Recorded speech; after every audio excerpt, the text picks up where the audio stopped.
கிறிஸ்துவுக்குள் பிரியமான என் அன்பு தேவ பிள்ளைகளே, நீர்வீழ்ச்சியிலே குளித்த அனுபவம் உங்களுக்கு காணப்படுமாயின், அந்த நீர்வீழ்ச்சியிலே சில மனிதர்கள் வெள்ளம் வந்தால் என்ன செய்வது என்று சொல்லி வெள்ளத்தை குறித்ததான ஒரு கேள்வியோடு அச்சத்தோடு குளிக்கிற சில நபர்களை நாம் பார்த்திருக்கக்கூடும்.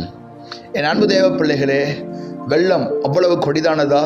ஆம், வெள்ளம் என்பது திடீரென்று வரக்கூடியது. வெள்ளம் வருமாயின் நம் அனைவரையும் வாரிக்கொண்டு சென்றுவிடும். ஆம், அப்படிப்பட்ட கொடிதான வெள்ளத்தை ஏசாயா 59 அதிகாரம் 19 வெள்ளம் போல் சத்துரு வரும்போது என்று சொல்லி சத்துருவை குறித்து வெள்ளத்துக்கு ஒப்பனையாக பேசுகிறதை நாம் பார்க்கிறோம்.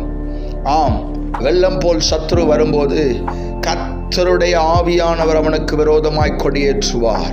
ஆம், என் அன்பு தேவ பிள்ளைகளே, திடீரென்று சத்துரு வந்தாலும், உங்களை வாரிக்கொள்ளத்தக்கதாக சத்துரு கிரியை செய்தாலும் பயப்படாதிருங்கள், திடன் கொள்ளுங்கள். ஏனென்றால் பரிசுத்த ஆவியானவர் அந்த சத்துருக்கு விரோதமாக கொடியேற்றுவார்.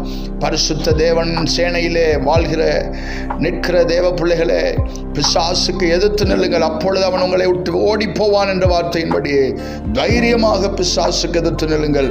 ஏனென்றால் உங்களோடு இருக்கிறவர் பரிசுத்த ஆவியானவர், அவர் சத்துருவுக்கு விரோதமாக கொடியேற்றுவார். கண்களை மூடி நாம் ஜெபிக்கலாம். அன்பும் இரக்கம் நிறைந்த நல்ல தகப்பனே, நீர் கொடுத்த நல்ல வார்த்தைக்காக, ஆறுதலின் வார்த்தைக்காக கோடி நன்றி அப்பா. சத்ரு வெள்ளம் போல் வந்தாலும் நீர் எங்களோடு கூட இருக்கிறீர். ஜெயம் கொள்ள உதவி செய்வி. உமக்கே துதி கன மகிமை உண்டாவதாக. இயேசு கிறிஸ்துவின் இன்ப நாமத்தில் ஜெபிக்கிறோம் நல்ல பிதாவே, ஆமென்.